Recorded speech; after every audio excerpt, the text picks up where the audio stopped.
shiur today is Yehuda. Yehuda. Yosef Yehuda. Yosef Yehuda. Yehuda learning from mistakes. So in this week's parasha, it's Parashat Vayeshev, and this week's parasha is the parasha where Yosef goes to his brothers. He tells them about his dreams that he had, and you have to know that Yosef was the favorite from all the kids, and it says that Yaakov made a special tunic for Yosef, special clothes. He made special clothes for Yosef, and everyone was jealous of Yosef because Yaakov shows special affection for Yosef, and everyone knew that Yosef was the favorite. And actually, we learn from this that in life you should not show favoritism to your kids, even if in your heart that you love a child more. You shouldn't say it, or shouldn't make the brother feel jealous. Like it says in the verse, it says that they could not speak about him. They could not even think good things about him. They could not speak about him in a peaceful way, meaning that since they didn't like him, they could not have a like they won't be able to be like hypocrites and pretend they like him. Yeah. It was just they were not fakers. So that was the situation that Yaakov made it, that Yosef was the favorite, and then all the rest were like, I would say, maybe not second class, but they would be lower than Yosef, and this caused a lot of jealousy. And then Yosef also came with his dreams, and he said, so he had two dreams, right? The first dream was, he said that he saw that he was how do you say this in English? Bundle of straw. A bundle of wheat, right? And there were 11 bundles of wheat surrounding him and bowing to him, and he was in the middle. That was the first dream. So he told his brothers. Of course, his brothers were not so happy. And then then he had another dream that there were 11 stars, and he was a star. So 11 stars bowing down to him. The sun and the moon also bowing down to him. So then, when he went to see his father, he told him the dream. He told his father the dream, and Vaigabo. So it's written in the verse. So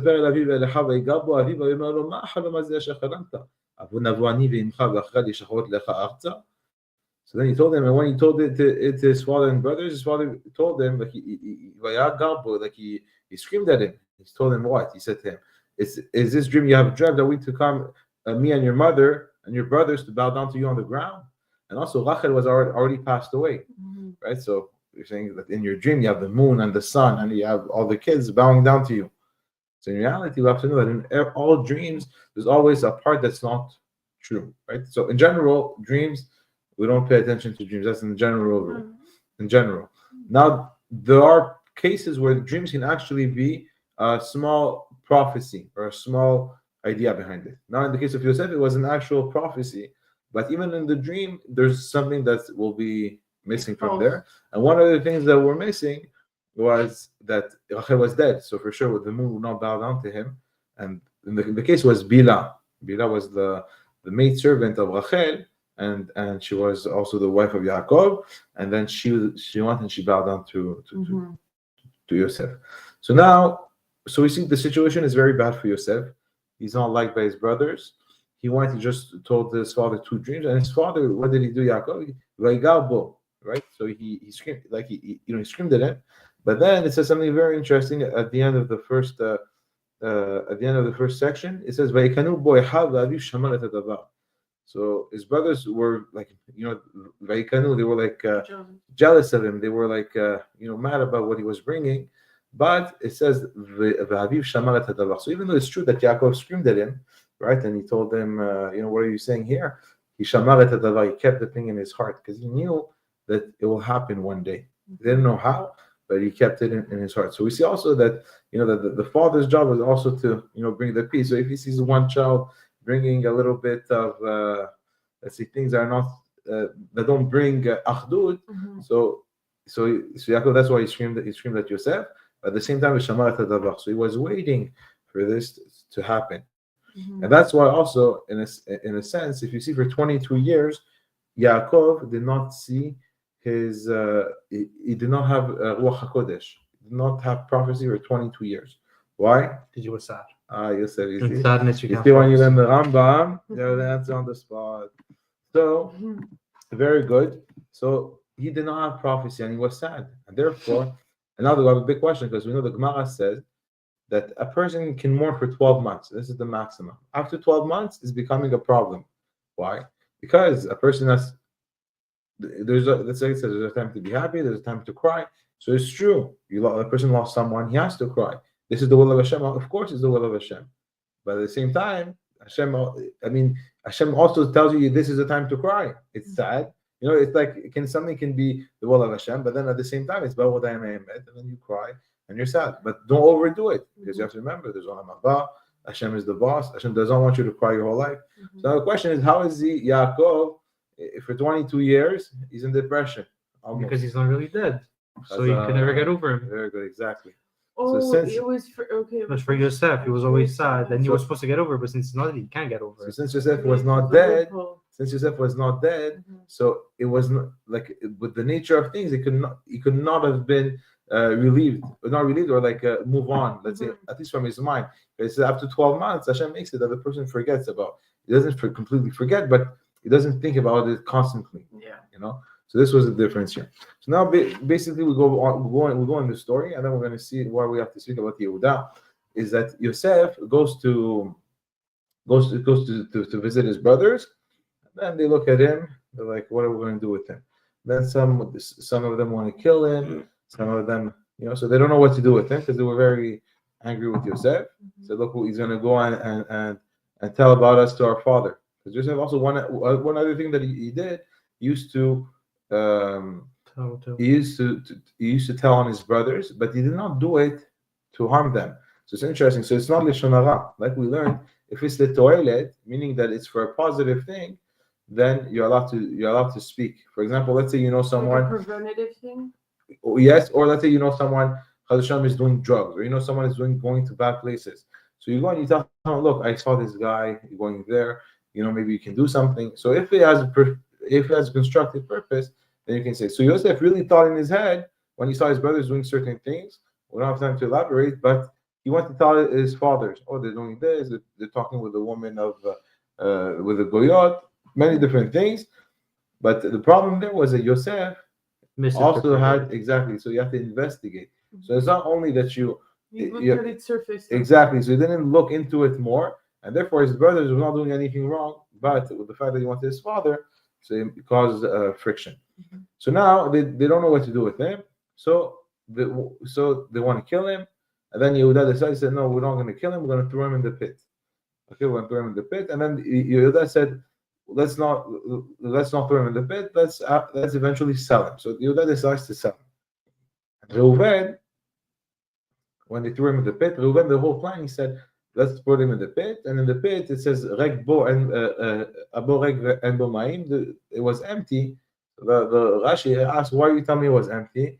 But we all know the Midrash says that it was full of scorpions and snakes, right? And we know the Gemara says that it's not the animal that kills, right? It's not the Hamas terrorist that kills. What kills? It's the sin that kills. I brings the Gemara of Rabbi Hanina ben Dosa. One day there was a snake and it was biting people. So he went and he put his foot in there, bit him, and the snake died. So how is that possible? Because it's not the animal, it's not the outside external things that kill. It's HaKadosh Baruch Hu that's in charge. And therefore, if a person is a tzaddik and he follows Hashem 100%, and even in that case, it could be something will happen because for whatever reason, maybe it's going to be a korban. Maybe it says that HaKadosh Baruch Hu somebody's going to take one big tzaddik to compensate for like 1 million Jews. So instead of killing 1 million Jews, he's going to take away one tzaddik. He's going to have Olam Haba, everything good for this tzaddik. But at the same time, there will be a chance for all the other Jews. So there's all those calculations. But here to go back to the story of Yosef, now Yehuda went and he sold Yosef. Yosef became a slave. Now after this whole story, Yehuda shows up to his father, and he says something very interesting to his father, right? No, because he said, so then they were talking about killing him because they put him in the pit. Now they were eating. Now they were asking, what should we do with Yosef? And then Yehuda says, what are we going to gain by killing him, right? And covering up his blood. So let's go and sell him to the Ishmaelim. Right? Let's sell him to the Arabs, and we will not go and kill our own brother. And then they listen to him. And then וישב ראובן אל אבו והנה ניסו אבו ויקחה את בגדיו. And then Reuven, like we said, he was going to go and save him, and then he tore his clothes because he saw he was not there anymore. Because Reuven did not participate in the selling of Yosef. So all the other brothers were sold Yosef, but he was not there. And then what did they do? It's very interesting. That's why I want to bring the words. They took his ketonet and they put it with blood, Lamb's blood. the blood of the lamb.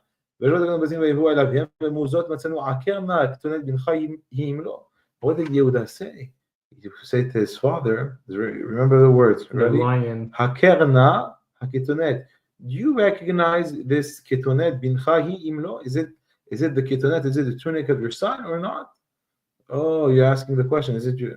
So let's see what happens to Yehuda. So now Yehuda, he said, do you recognize? And then Vayakira v'yomer ketonet ben Yechaya ra'a achalletehu tarof toraf Yosef. And then Yaakov answers, wow, this is my, he recognized it. And he said, this is the tunic of my son. It was a wild animal went and he tore into Yosef. Yosef's gone. So now it was a very, very horrible time. Yaakov was, was very, very, very sad. He tore his clothing. He was in Avelut. And at that time, it was very bad what was happening in the family. And Yehuda, he left the family. He went to go live somewhere else. And then he got married, and then he had 3 kids, right? He had Onan, and Shelah. So and Onan, they got married. Got married to Tamar, and Tamar, she was a beautiful woman. She came from a very righteous family, and he got married with her, and he did not want to have children with her. So he's the one from where we learned the issue of Zera Levatala, because she was beautiful. So he said if she gets pregnant, what's gonna be with her? I don't want. So he did not want to have kids with her. So Hashem went and he wiped him out. Next one, there was Onan. Now Onan went with her, but then there's with Tamar, because the rule is that if a husband dies and the wife did not have children, then the brother has to marry the wife and continue the lineage of his deceased brother. Mm-hmm. So really, his kids that he will have are not his kids. Or really for homage for his brother. Exactly, it's like his brother's kids. They're continuing the legacy of his brother, right? And so that's the concept of yibum. And if the girl wants to do it, they do yibum. If they don't want to do it, they do chalitza. Chalitza is the girl. She just says, I'm not doing it. They have to go to bed, and there's a whole process of how to do it. So anyways, now you have 2 brothers. The second one said also, I don't want to have kids for my brother. So two of them died, right? Wow. Now there's a third one, and we have a rule that when it comes... option 2? Go ahead and take that option. No, because she wanted to be married. So she said, It's her decision. No, well, even the boy can do it. But usually the mitzvah is to do yibum, so really to go together to do yibum. So ideally they will do yibum. But now if she cannot just leave and go marry someone else, she has to get like the chalitza. They have to go and do it and really separate themselves. It's not like you just go and marry what you want. So she was still with him. So what happened was that there was a third son, and now Yehuda, he said, look, when it comes to sakanat nefashot, you have to know this. For chazakah, everything is 3. But when it comes to a danger of life, so for example, let's say someone had a child, he did brit milah, he died. Another child, he did brit milah, he died. The third one, you don't do brit milah. Why? Because 2 is enough for the chazakah. You don't need 3 to make it a chazakah, because it's pikuach nefesh. So the same thing here. If a woman, she had 2 husbands, 2 husbands died, you don't marry. No one's supposed to marry her again. You don't know. The first one, okay, we let you go. Second one, something fishy here. We're not gonna take a chance. So what did he? So what happens after? Then he had a third son. So she came and she said, "Oh, I want to go with your son." So he said, "Don't worry. He's young. When he gets older, you'll be able to marry him." And this is Shelah. And now the time went on, and she sees that he's not coming. So what did she do? She got dressed as a zona. The zona is actually she covered herself, and she went, and she knew Yehuda was on the way, and she went and Yeah, really. they had relations. Now I have to explain this. Before the Torah was given, there was no concept. There was no concept of there was no isur. First of all, there was no isur of just going with someone. Even for going today, they could just go with someone. They don't have a mitzvah of getting married, right? So it's not an isur in itself. But if they get together and they live together, then they cannot like cheat on each other. Mm-hmm. So there's also this concept that then it would fall for adultery for them. But if they just separate from each other, I'm not with you anymore, then do what they want. So now the question is, why did she do that? Because before the Torah was given, you can do yibum. The rules there was that you can do yibum with any one of the family members. Okay, so even with the father, she could. So even with Yehuda, she was able to do yibum. So now What was Yehuda's wife? No, she died also. Mm-hmm. Okay. So anyway, so now what happens? Now she's pregnant. She got pregnant from this, and she told him, "Give me 3 signs as a because she said I'm going to go and I'm going to go and give you whatever I have to pay you." She said, "Give me 3 signs. Give me 3 things. I don't trust you." When he came back, he saw that she was gone. Okay. Mm-hmm. So now what happens? 3 months later, and now also this is not like a story that Yehuda wants everyone to know, right? But 3 months later, what happened? They hear. No, he didn't know. She covered herself, and then she took the 3 signs, and then she ran away. So she didn't wait till he gives her the money. So now what happens? 3 months later, they find out Tamar's pregnant. I mean, Tamar's pregnant. So that means she cheated. I mean, that means she didn't wait to marry Yehuda's son, and she did not get chalitza, right? They could be separated. So therefore, she has to go to Bedin. It's a horrible thing that she did here, right? So now they bring her to Bedin to go and put her to death. So now what does Tamar say? Now you have to attacher la ceinture. She says to him, so she was והיא מוצאת והיא שלחה אל חמיה לאמור לאיש אשר אלה לו אנוכי הרע ותאמר עקר נא למי החותמת והפתים והמטה האלה. So I'm going to read you exactly the translation. She was being brought up, right? She was going to be brought to be killed. She sent this message to the father-in-law. It's by the man to whom these belong that I'm pregnant. And she gave those 3 signs. Mm-hmm.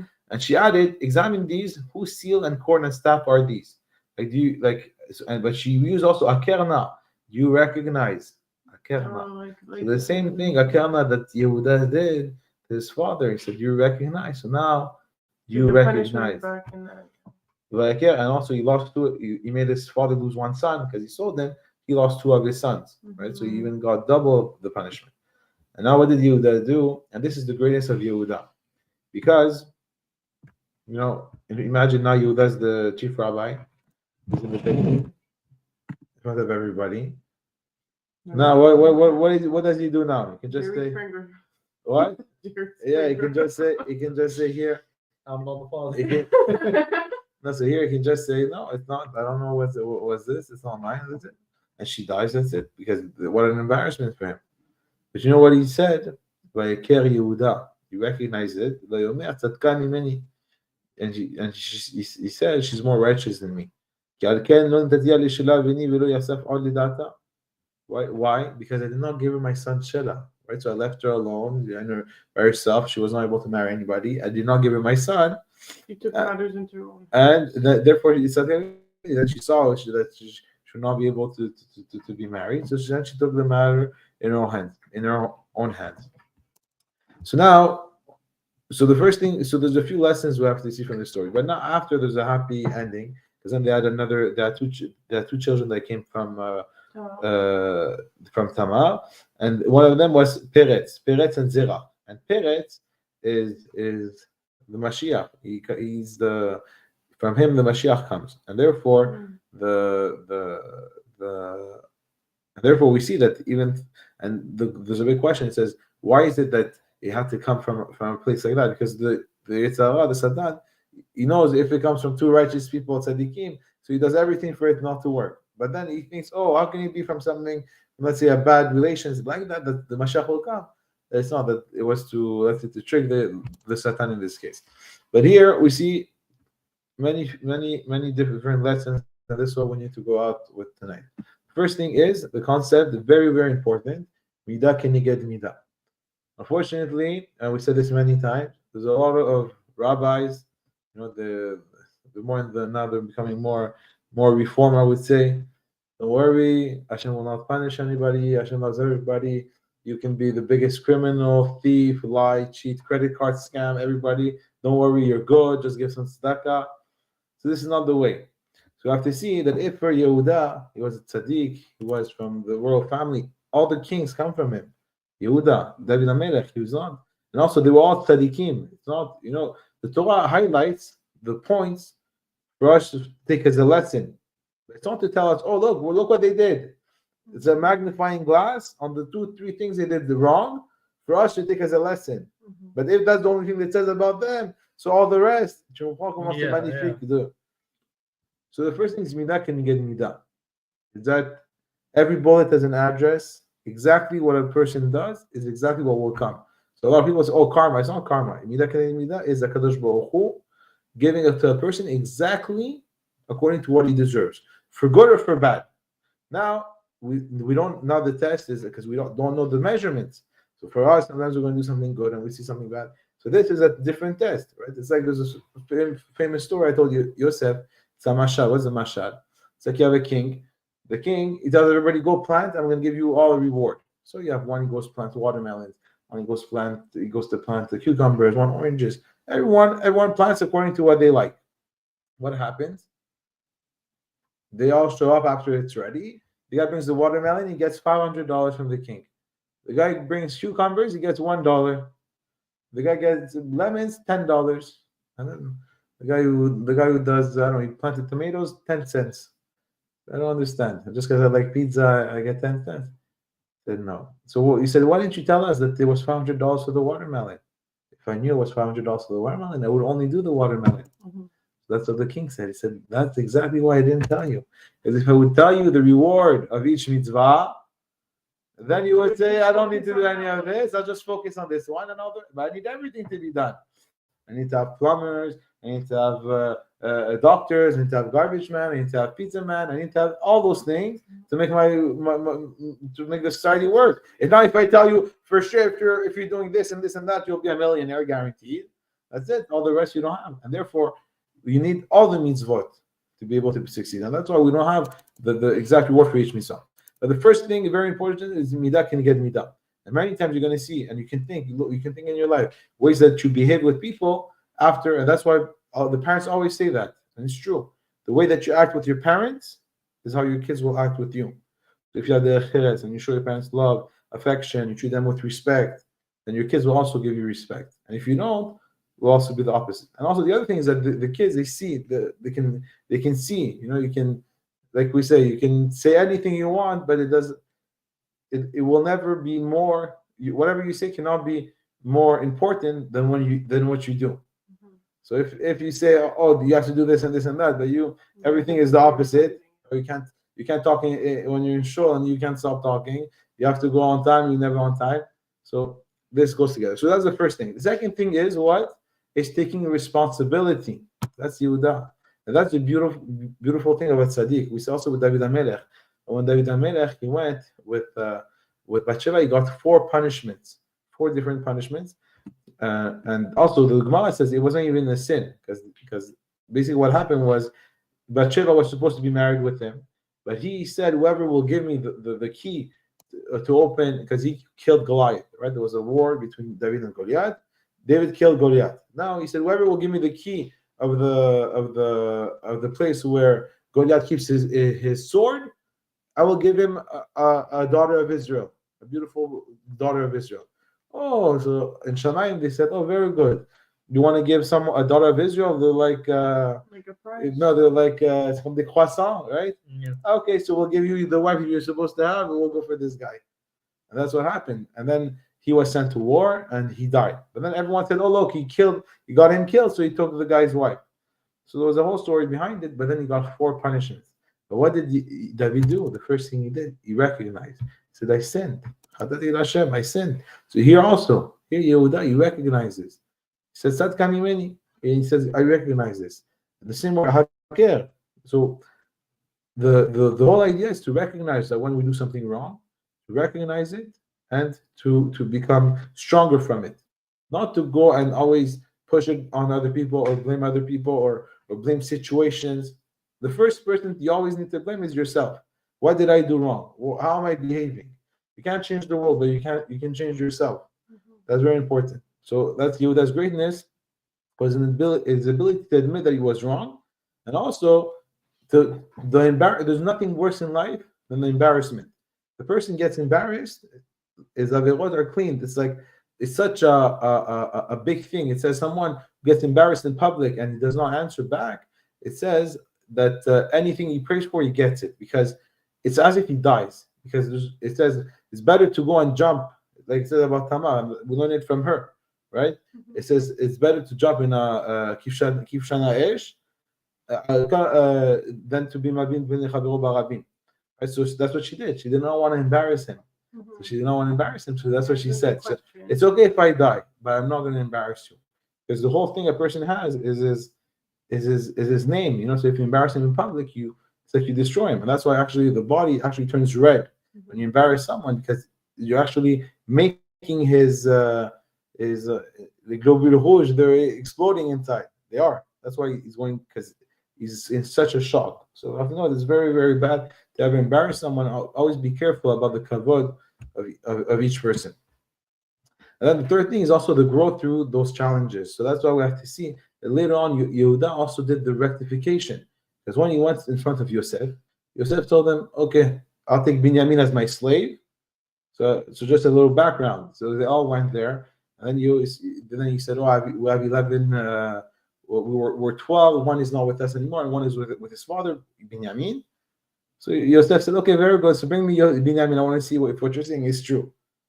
So then it was a whole thing. They brought Binyamin, and then Yosef went and he hid his goblet, his cup inside the bag of Binyamin. They're all leaving town.